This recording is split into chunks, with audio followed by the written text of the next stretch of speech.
In today's video, I'm going to teach you how to sync chart drawings in Tradingview. If you analyze the same asset across multiple timeframes or compare variations of a chart, syncing your drawings keeps everything consistent and saves a ton of time. Let's walk through the exact process so your trend lines, zones, and notes show up exactly where you want them. Every time. First, open your chart in Tradingview. Start with any single chart you are comfortable working on. Next, set up a multi-chart view. At the top of the platform, click the Layout button. It looks like a group of small squares, and choose the grid that fits your workflow. Whether that's side by side or a larger grid. This lets you see multiple charts at once, which is essential for syncing drawings across them. Now turn on Drawing Sync. Look for the drawings icon depending on your layout. It might be on the left toolbar or in the top toolbar. Click it. Then choose how you want your drawings to sync.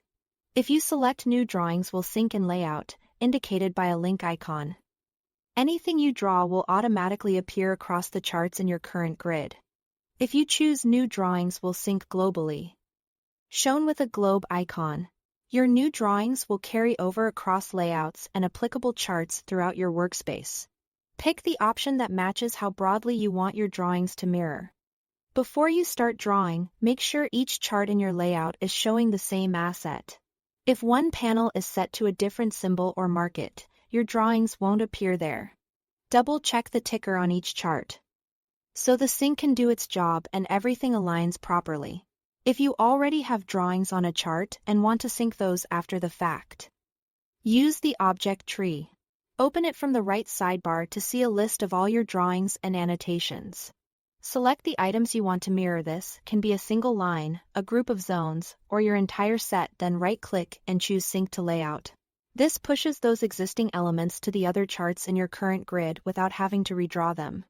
It's especially helpful when you've done a lot of work on one chart and want to replicate it across timeframes. That's it.